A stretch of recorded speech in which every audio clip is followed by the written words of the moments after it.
My question has to evolve around the recent goals by the president in his budget to increase military spending. Right. First of all, there's a lot of debate on whether it's necessary or not. Do you think it's necessary or not? And if so, where do you think that increase in military spending should go towards? Because, for example, if we're continuing to pivot to Asia, investing more in PACOM, perhaps the Navy should get more resources in the Air Force. However, focused on. Where are you from, by the way? I'm from Ashland, Massachusetts. Okay. I didn't pick up an Irish accent, that's right. You'll get one before you leave, by the way.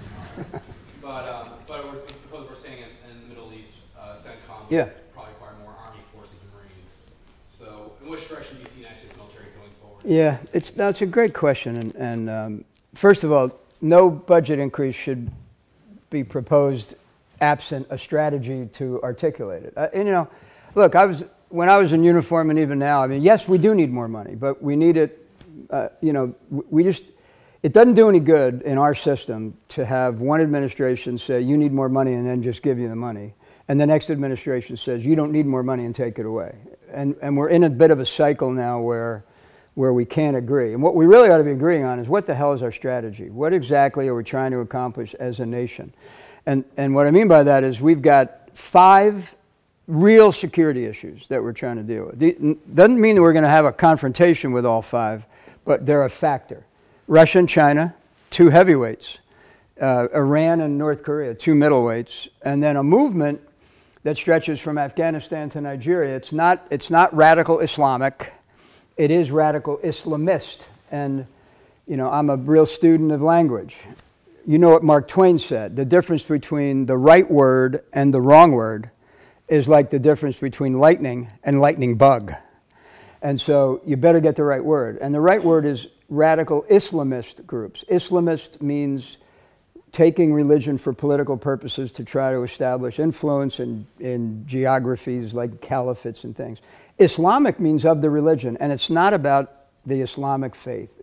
I've spent more time in the Middle East than almost any of my peers, and have come to the firm belief that it's completely misguided to turn this into a conflict with the Muslim faith.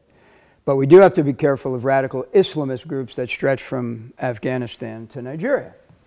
Okay, each of those requires a different toolkit.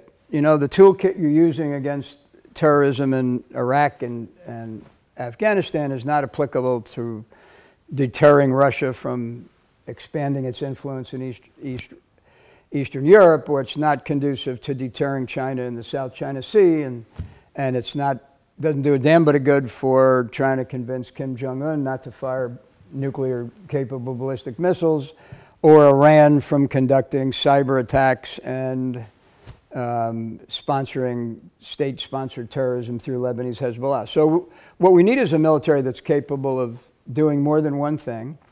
It does need to be refreshed a bit. Our equipment has gotten quite beaten up over the last 10 years.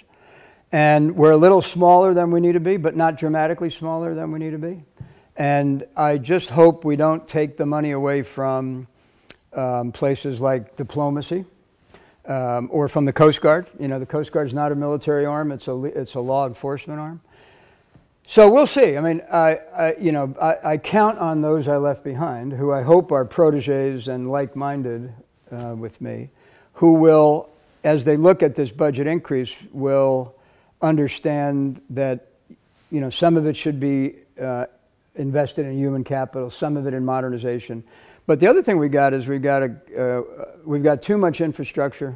We've got about 20% of our bases, we just don't need them anymore, but we can't close them. Some of our weapons systems have aged out, but we can't retire them. Because in our system, if there's a base in Massachusetts, you can't close it because the congressman whose constituents live there don't want the base to close. So we got we'll figure it out. By the way, I promise you, you know what they say about America? We'll always do the right thing after it's tried everything else. We'll do the right thing. So.